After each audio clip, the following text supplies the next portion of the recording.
Pendengar, menjawab tantangan generasi bebas stunting melalui MBG. Kali ini kita bahas bersama Guru Besar Gizi IPB dan Ketua Pembina YAMI, Yayasan Makanan Minuman Indonesia, Profesor Dr. Profesor Dr. Hardin Syah MS yang sudah bersama kita. Prof. Hardi, selamat sore Prof. Selamat sore Kak Fahmi, apa kabar? Baik, Prof. Hardi, apa kabarnya Prof? Alhamdulillah baik. Kak Iya, Fahmi juga kan? Alhamdulillah baik juga. Prof. Hardi, salah satu tantangan besar yang dihadapi bangsa Indonesia dalam mencapai generasi yang sehat, cerdas, dan produktif adalah stunting, ya. Dan kondisi ini bukan hanya berdampak pada kesehatan fisik anak-anak, tetapi juga tentunya mempengaruhi perkembangan kognitif, ya, kemampuan belajar, dan kualitas sumber daya manusia di masa depan. Oleh karena itu, upaya penanggulangan stunting ini harus menjadi prioritas utama bagi pemerintah, masyarakat, dan semua pihak yang peduli tentunya dengan masa depan bangsa. Nah, Prof, apa tantangan utama yang mungkin dihadapi generasi muda Indonesia ini dalam mewujudkan generasi yang bebas stunting, Prof? Ya, kalau kita lihat berbagai faktor penyebab stunting itu kan bisa dari soal makanan, minuman, atau pangan, bisa dari kondisi lingkungan ya, yang menyebabkan gangguan sanitasi dan gangguan kesehatan. Ya, Jadi kalau ada tantangan-tantangan terhadap penyediaan pangan, perubahan iklim, kemudian daya beli tentunya berkaitan dengan pendapatan, kesempatan kerja, kesempatan usaha, harga-harga pangan, ya, dan juga bagaimana dalam apa eh, mengakses informasi gizi yang baik. Jadi kalau pangan tadi nggak bisa diakses, pengetahuan gizinya tadi nggak memadai, dia rentan terhadap penyakit, maka seorang ibu hamil akan melahirkan generasi yang kecil, pendek, atau stunting tadi, terganggu ya, gangguan tumbuh kembangnya. ya, baik, Dan berbagai perubahan yang terjadi sekarang, baik itu secara makro, perubahan iklim, perubahan ekonomi, masalah perdagangan, itu akan mempengaruhi tadi akses terhadap pangan, dan juga akses terhadap informasi yang berkualitas. Era digital orang mudah akses informasi tapi belum tentu berkualitas untuk membekali dia dalam memilih makanan yang sehat, bergizi, dan aman. oke, baik. Nah, Prof, bagaimana peran edukasi tentang gizi dan kesadaran masyarakat sendiri dalam menurunkan angka stunting di kalangan anak dan remaja nih, Prof? Ya, kondisinya ya masih terjadinya kemarin berbagai insiden berkaitan dengan keamanan pangan dan banyaknya kasus-kasus gizi kurang, stunting, itu juga cermin adanya masalah pengetahuan gizi yang masih terbatas ya. Ya, Di samping tadi aspek akses secara ekonomi, ketersediaan pangan secara fisik. Nah, kalau pengetahuan tadi rendah, tentunya dia nggak bisa memilih makanan-makanan mana nih makanan yang aman, mana nih makanan yang bergizi, mana nih bergizi dan aman. Bahkan juga tidak bisa membedakan ini bakal membuat dia sehat apa enggak makanan ini. Apa yang enak dimakan karena belum tentu yang enak itu aman, yang belum tentu yang enak itu bergizi, ya kan? ya, Ya, jadi eh, masih struggle gitu ya. Nah, karena itu ada peran pemerintah. Saya berharap ya baik itu melalui MBG makan bagi gratis maupun tidak ya melalui media massa itu bagusnya tetap ada upaya-upaya edukasi gizi ya dan membuat generasi muda kita lebih memiliki literasi gizi yang baik begitu.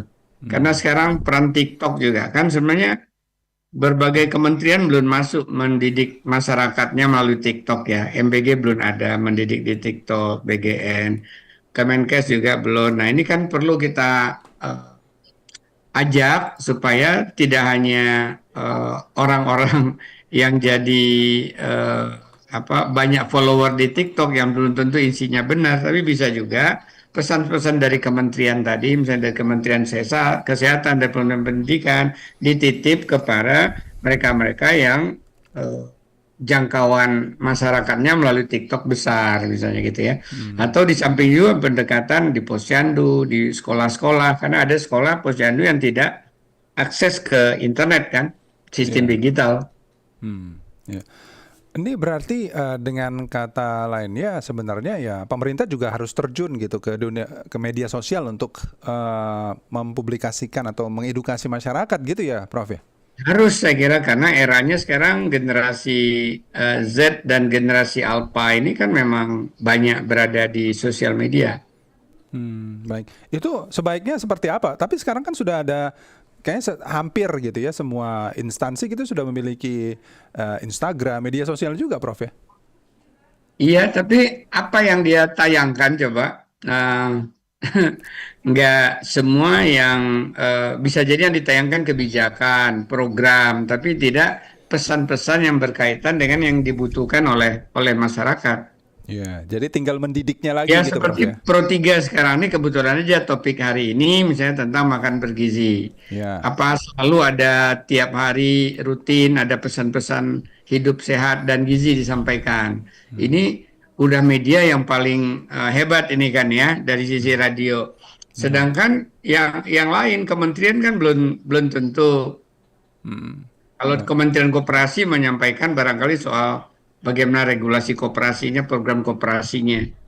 Nah, Ya. berarti kan kementerian apa nih yang ya Kementerian Kesehatan, Kementerian Menko Infokom juga kan, ya, Ya. Kementerian Pendidikan yang harusnya bisa memperkaya pesan-pesannya tadi melalui platform digital di samping platform yang konvensional tatap muka dengan guru di kelas-kelas Ya. dan di posyandu dengan kader-kader. Ya. Nah, Prof, berarti dengan kata lain mungkin juga pemerintah harus bekerja sama begitu ya dengan influencer dan Betul. artis mungkin untuk mengajak gitu ya. Kadang-kadang juga kalau dari langsung pemerintah mungkin tidak ditanggapi, tapi dari influencer bisa ditanggapi gitu, ya, Prof ya. Betul. Misalnya ya, Kemeninfo nih, rekaman kita ini kan bisa ditularkan singkat-singkat ke berbagai TikTok kan, Ya. oleh influencer ya. Nah, jadi bisa juga pesan yang sudah ada, yang dianggap lebih terpercaya informasinya bukan hoax, ini yang disalurkan lebih lanjut oleh para eh, pemilik akun besar di berbagai TikTok, di berbagai Instagram gitu kan, bisa juga dirancang baru gitu kan. Jadi dia Ya. bisa meneruskan, bisa juga sesuatu yang dirakit baru, diracik baru. Oke, baik. Dikemas dengan sedemikian menariknya gitu, Prof ya. Betul. Baik.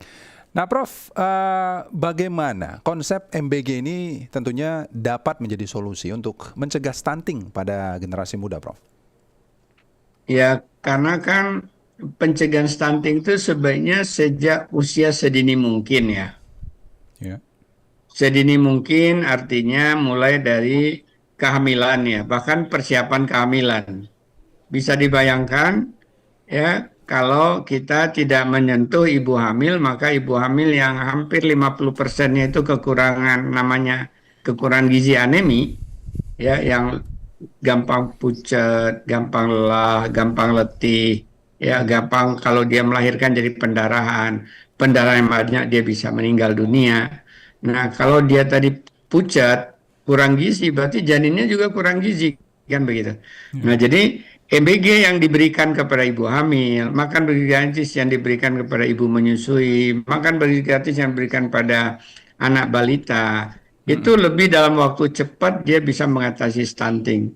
Sementara makan bergizi gratis yang kita berikan kepada anak SD, anak SMP, SMA, ini sebenarnya dalam rangka tujuan jangka panjang ya.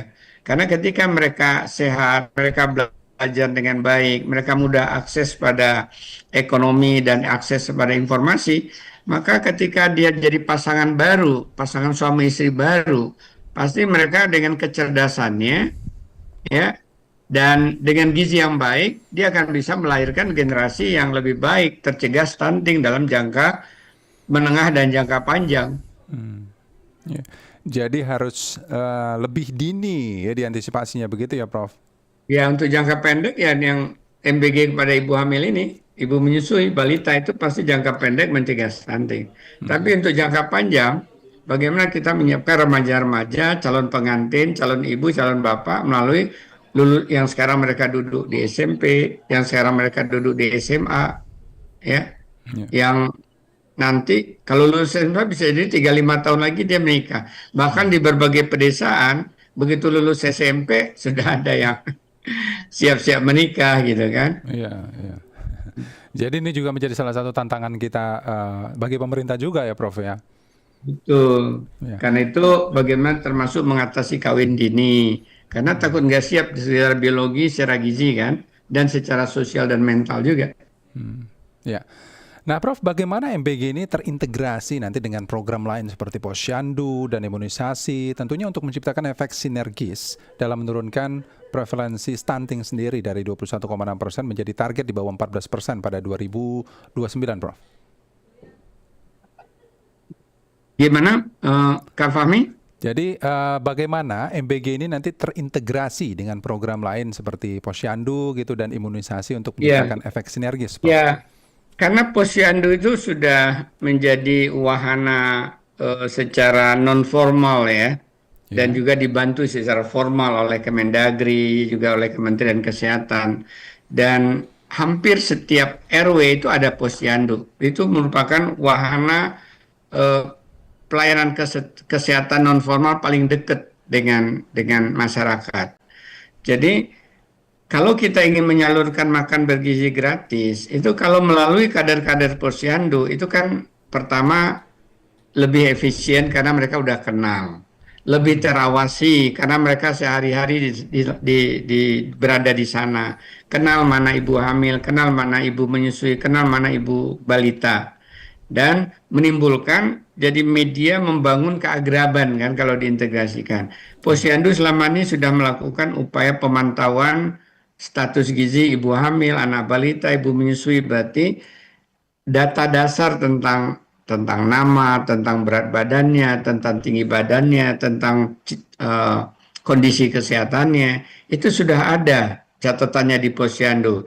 Jadi begitu masuk makan bergizi gratis, itu kan bisa ke-record jadinya, oh yang ini dapat, itu seperti apa nanti, terjadi perbaikan apa enggak, lebih mudah kan, dibanding terpisah sistemnya antara posyandu dengan makan bergizi gratis. Jadi menurut saya memang bagusnya diintegrasikan karena banyak data informasi yang sudah dimiliki posyandu dalam kaitannya nanti memantau status gizi, dan juga dalam kaitannya dengan eh, anak sekolah, ibu-ibu kan yang umumnya ini kan ibu-ibu, bisa juga ibu yang punya balita juga punya anak di sekolah, Ya. dapat makan bergizi gratis.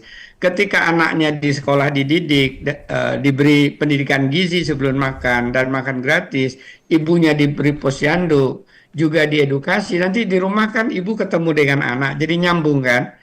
Ya, Ya. jadi bisa jadi ibunya mendapat pendidikan gizi di posyandu, di rumah juga dia sampaikan ke keluarganya, termasuk anak sekolahnya. Jadi sambil memperkuat anak sekolahnya dapat di sekolah, diperkuat lagi ibunya. Yang nggak dapat kan berarti makanannya dikelola oleh ibu buat di rumah. Jadi ibu tahu bagaimana menyiapkan makanan bergizi buat suaminya nggak ikut dalam program, buat anaknya yang sudah lulus dari SMA, misalnya SMK. Jadi banyak sekali manfaatnya kalau itu diintegrasikan. Baik. Nah, Prof, sebenarnya apa tantangan atau kelemahan yang mungkin muncul dari program MBG ini, terutama dari sisi biaya, distribusi, dan keberlanjutan, Prof? Ya, pertama tantangannya tentu kalau saya sebut itu 4K ya. K pertama, bagaimana kita bisa meminimalisasi terjadinya penyelewengan, dan berikutnya mencegah korupsi gitu ya. Ya. Karena begitu besar dana yang diturunkan ke yayasan yang mengelola. Bayangkan 3.000 porsi, ada yang 2.000, ada yang 3.000, bahkan ada yang 4.000 porsi. Satu yayasan bisa mengelola. Dan kalau itu 10.000, itu kan berarti 30 juta satu hari ya. 30, ya kan? Ya. 10.000 dikali 3.000, iya 30 juta Ya. sehari. Kalau itu 20 hari dalam sebulan, berarti kan ada 6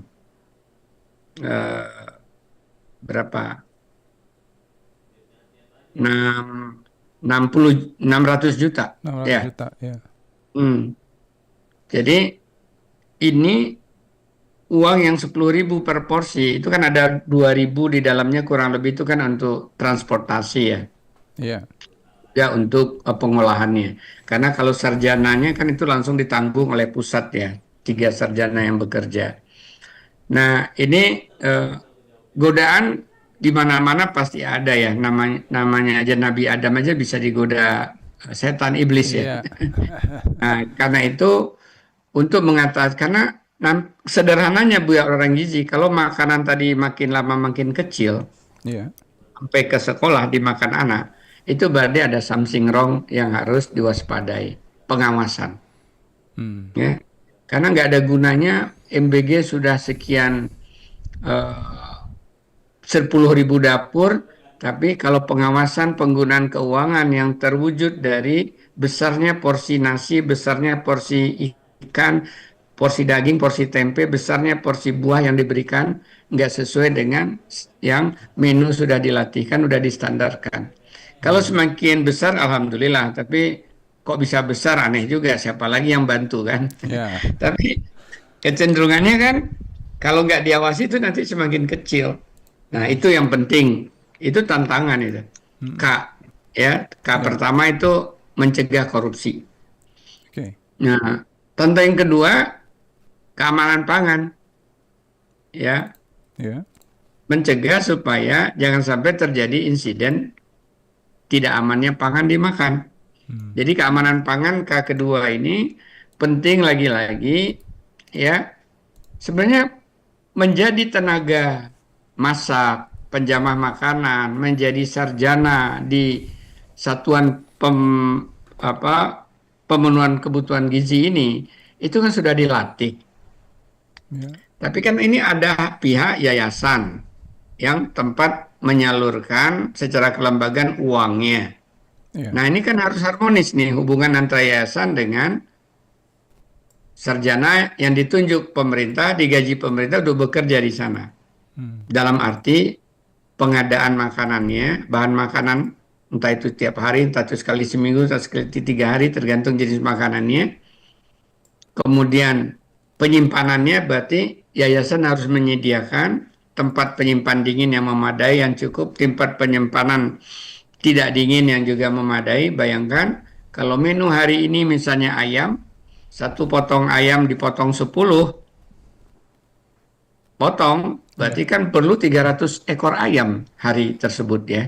Ya. Ya, bagaimana itu menyimpan 300 ekor ayam? Kebayang nggak, Kak Fahmi, berapa besar cold storage-nya?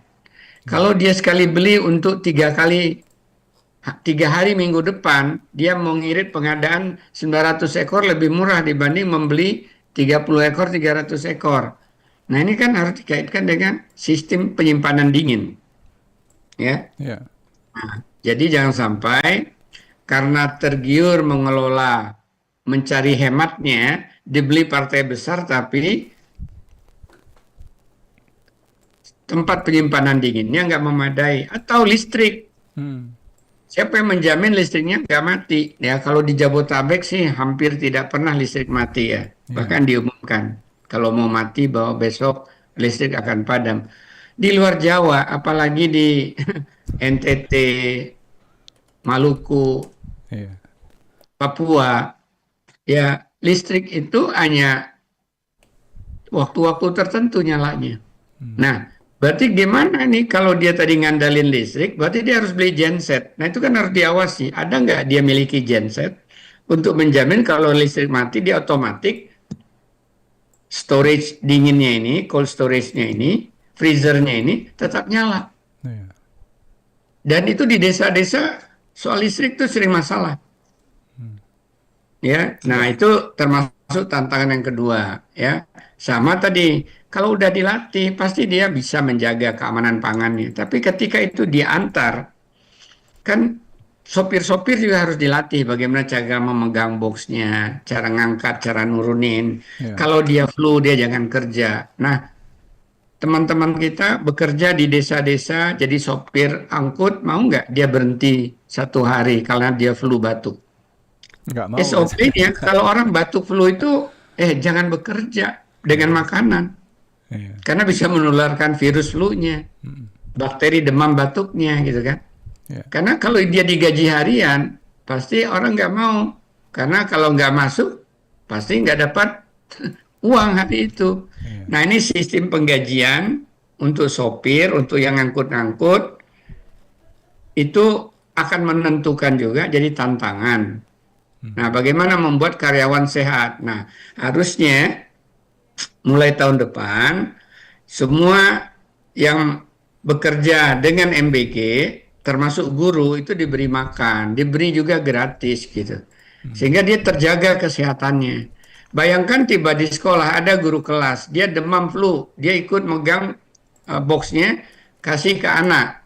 Itu kan di box itu ada cemaran jadinya dari flu, dari bakteri batuknya, patogen. Iya. Jadi kalau semua sistem ini sehat, maka sehat dia.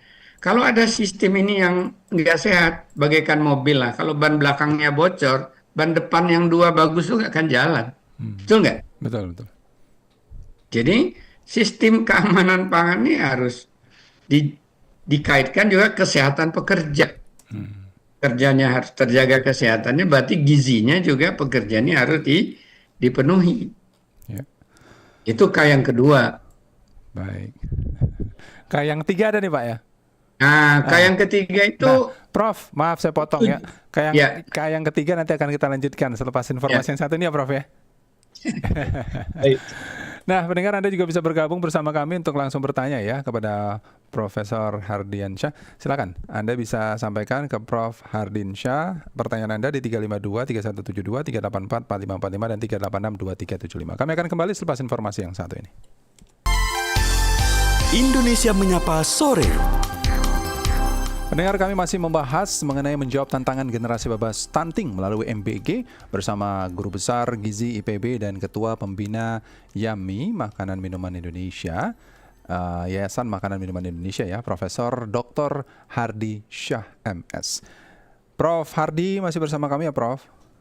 Ya, masih. Gimana kabar Kak Fahmi? Baik. Prof, kita lanjutkan kembali tadi yang K ketiganya apa sih Prof? Oke, saya review dulu ya. Ya. K yang pertama tadi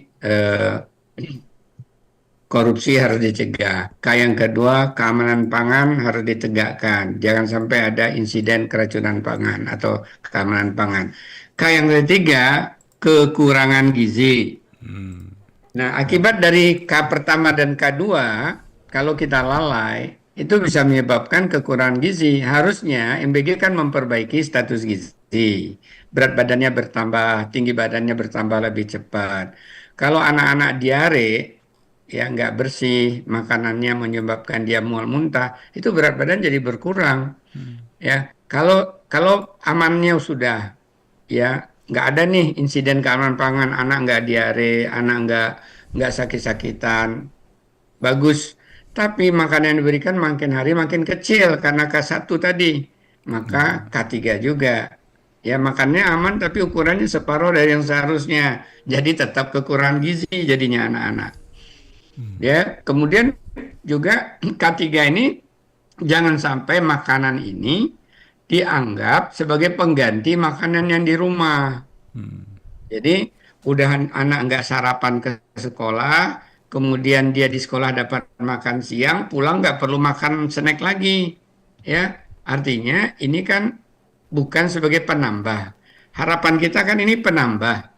Jangan lagi dia merasa kekenyangan, sorenya cepat tidur, nggak lagi makan malam karena merasa masih kenyang. Ya, harusnya kan tetap ya ada makan sarapan paginya sesuai dengan kebutuhannya, makan siangnya ditanggung di sekolah. Kalau yang dia makan siang, makan sore atau malamnya tetap gitu. Jadi supaya nggak terjadi kekurangan gizi. Nah, yang keempat, K yang keempat, ya bisa jadi kelebihan gizi. Kenapa gitu? Karena memang dari pemantauan Kementerian Kesehatan, kalau di anak SD itu sekitar 80%, berarti 1 dari 10 anak SD SMP itu sudah mengalami kelebihan gizi. di anak SMA itu juga kurang lebih ya 1/6-nya 15% tuh kelebihan gizi gemuk maksudnya. Iya, iya. Ibu-ibu hamil kita juga ya kurang lebih 3 dari 10 ibu hamil itu kurang gizi, kurus, tapi ada juga 2 dari ibu hamil tadi kegemukan. Hmm. Kalau dia nih diberikan menu yang sama, ya, nah ini tentu nanti lama-lama 1 tahun mendatang kalau dievaluasi kejadian kegemukan bisa meningkat, Oke. ya. Iya. Yang keempat. Hmm. Terus cara ngatasinya gimana? Ya harusnya setelah 6 bulan berjalan program ini, harusnya ada evaluasi oleh puskesmas kerjasama dinas kesehatan setempat. Apakah anak-anak yang dulu gemuk sekarang jadi kurus, atau anaknya tambah gemuk, atau yang tadinya biasa-biasa tambah gemuk. Nah ini yang harus diperhatikan dan dicegah. Hmm. Ya, bagi anak-anak itu bisa jadi nanti ada feedback dari sekolah, ada Iya. identifikasi dari 50 orang di kelas ini, 3 orang namanya A, B, C, D. Ini harusnya menunya dengan lebih khusus. Artinya ada yang dikurangi, mungkin nasinya dikurangi, atau buahnya yang ditambah, atau dia hanya diberi potongan buah saja misalnya, Iya. supaya tidak tambah gemuk. Gitu. Hmm. Jadi tahun depan atau tahun depannya lagi setelah 1-2 tahun program berjalan, perlu evaluasi dan perlu ada transformasi, tidak sama rata, tidak sama rasa nantinya. Oh, oke. Jadi dengan adanya tidak sama rata dan tidak sama rasa inilah yang akan menjadikan semuanya ideal gitu ya, Prof. Iya, Hardy ya. betul. Oh, Yang gendut jadi normal, ya, yang dia kurus jadi normal kan gitu. iya. Jangan Jadi sampai. bayangkan Kak Fahmi misalnya punya anak, satu di SMP kurus, satu di SMA gemuk. Diperlakukan dia sama di sekolah, tambah sekitar 600-500 kilokalori, sekian gram protein setiap hari.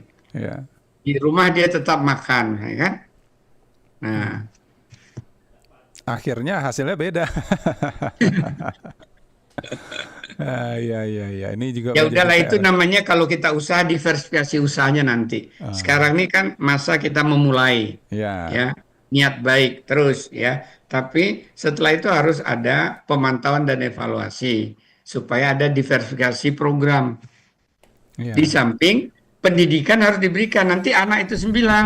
Hmm, Jadi anak bisa jadi kalau diberi yang sama, bisa jadi dia hanya makan separuh. Tapi kan ini jadi sia-sia ya, jadi waste jadinya kan. ya. Jadi tersisa. Kalau dia udah dididik, dia ngerti. Oh, saya gemuk, berarti saya cukup makan separuh aja dari yang dibagiin. Tapi kan itu jadi bersisa.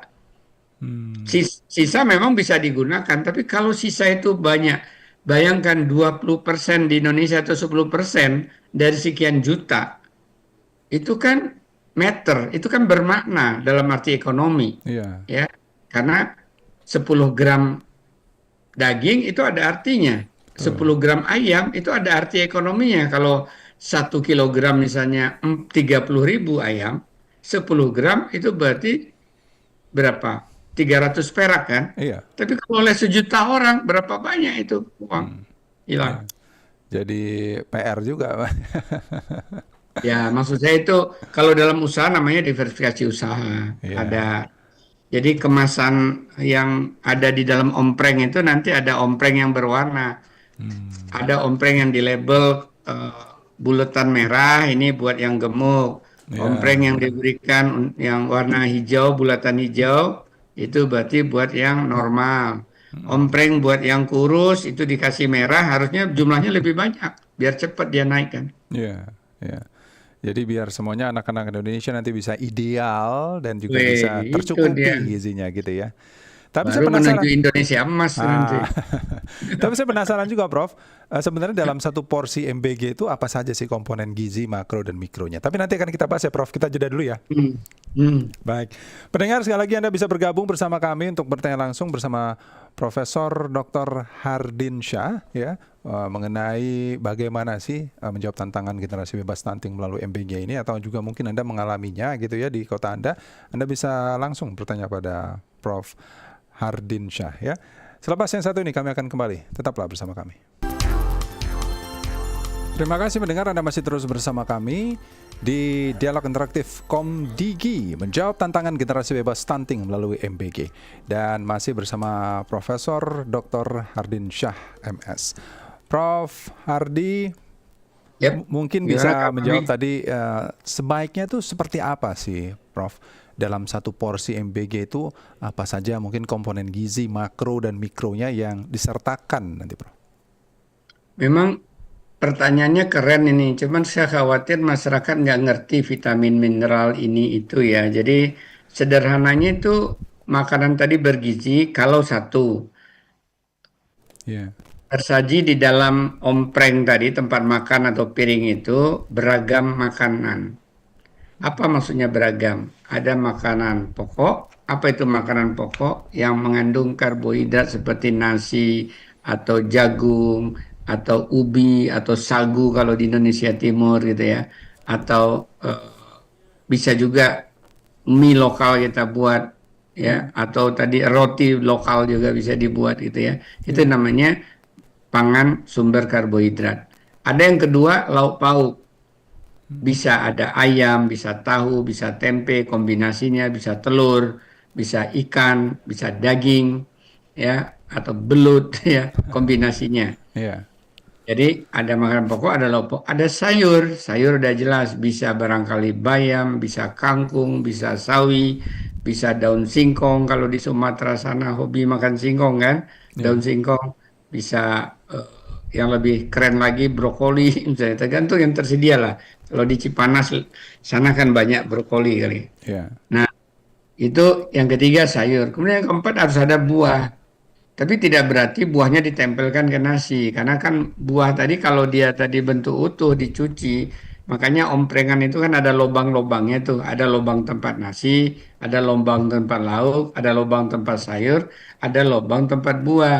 Buahnya bisa buah potong, Hmm. semangka dibungkus dulu dengan plastik, bisa jeruk ya, yang berkulit tapi dicuci dulu yang bersih, bisa pisang ya. Di Indonesia ini bisa potongan buah potong pepaya yang dipotong-potong, Ya. ya, bisa buah naga yang dipotong-potong, ya. Ya. Jadi bisa apa lagi? Banyaklah bisa jambu biji, bisa jambu air tergantung lagi musim apa, bisa mangga yang dipotong-potong tinggal ditusuk untuk dimasukkan ke mulut. Terus minuman, tapi kalau minuman kan dibawa langsung oleh anak-anak sekolah ya, tersediakan di sekolah tidak dari dapur MBG. Dari dapur MBG tadi yang tadi makanan pokok, lauk pauk, sayur, buah. Itu ciri pertama. Ciri kedua jumlahnya proporsional. Apa maksudnya jumlahnya proporsional? Kalau dia ditaruh dalam satu piring, itu jumlah karbohidratnya dengan jumlah proteinnya ya itu sama dengan jumlah sayur dan buah, setengah piring. Itu berarti cukup. Buat anak kecil ya piringnya ukuran kecil. Ya. Buat seperti Kak Fahmi yang dewasa ya seperti setara dengan ibu hamil ya pada piring yang besar. Hmm. Kemudian itu udah bergizi itu berarti sudah ada energinya, ada proteinnya, ada lauk pauknya, ada vitamin A, B, C, D-nya, ada mineral, ada zat besi, ada zinc namanya, Ya. dengan beragam makanan yang kalau dalam satu piring proporsinya tadi udah separohnya itu adalah makanan pokok dan lauk pauk, separuhnya tadi sayur dan buah. Hmm. Ya. Jadi emang harus jeli-jeli ya, Prof ya? Ya, dan bagusnya tidak satu warna. Oh. Jadi buah buah dan sayur itu kan berwarna-warna. Sayurnya daun hijau, buahnya cari yang orange. Kalau Ya. sayurnya orange, cari buahnya yang warna lain apa putih. Kan ada sayur yang orange kayak wortel kan orange. Ya. Ya. Ya, jadi itu saling melengkapi zat gizi yang ada di dalam. Baik kalau gitu. Prof, strategi apa yang mungkin dapat dilakukan oleh pemerintah, sekolah dan keluarga ini untuk memastikan nanti MBG ini bisa menjadi gerakan berkelanjutan menuju generasi bebas stunting, Prof? Kalau pemerintah tentunya supaya berkelanjutan ada regulasi yang lebih kuat. Kalau selama ini kan sifatnya baru keputusan presiden Kepres ya. Ya. Jadi kalau belajar dari mancanegara, negara-negara maju, mereka jadi levelnya undang-undang kayak di Jepang ya. Ada masuk di undang-undang. Bisa nanti masuk undang-undang pangan, ada pasal ya tentang perlunya makan bergizi buat kelompok-kelompok tertentu. Sehingga penganggaran itu nggak ganti presiden, ganti ganti program gitu ya. Ya, Sehingga kalau undang-undang kan paling nggak 10 tahun, 15 tahun baru diperbaiki kan ya. Jadi kalau Kepres kan ganti presiden bisa dicabut Kepres yang lalu. ya, Nah, ini barangkali dari sisi peran pemerintah membuat regulasi. Lagi-lagi regulasi tentunya ditindaklanjuti dengan harus ada uang dana kan. Nah, saya yakin Indonesia ini kaya sebenarnya. Tinggal dikelola dengan baik. Nyatanya kan yang dikorup itu ratusan triliun juga ada kan. ya, Nah, jadi nggak seberapa itu MBG kalau korupsi-korupsi tadi bisa diatasi kan ya. Jadi sebenarnya potensi dana itu besar karena negara Indonesia ini kaya kalau dikelola dengan baik, terutama tadi jangan dikorupsi ya. Itu termasuk K1 tadi ya. Kemudian peran pemerintah lagi tentunya kalau udah ada anggaran, tentunya ada tata kelola yang lebih baik ya. ya, Tata kelola yang lebih baik tentunya udah diuji coba, diakses, dinilai, ada nggak perbaikan. Kan dulu uji coba udah dilakukan di Sentul, di Sukabumi, tapi kan sekarang udah dilakukan lagi di berbagai daerah di luar Jawa yang mungkin ada perlu dimodifikasi ya dengan cara-cara yang diawali di Jawa gitu. Nah, karena itu continuous improvement itu penting dan juga pengawasan. Nah, dari sisi keluarga, ya, ya, ini kan sebenarnya target beneficiary akhir penerima manfaat akhir itu kan keluarga. Ya ibu hamil, ya ibu menyusui, anak balita, anak sekolah itu kan juga di keluarga. ya, Nah, mereka perlu dibekali dengan edukasi supaya berkelanjutan.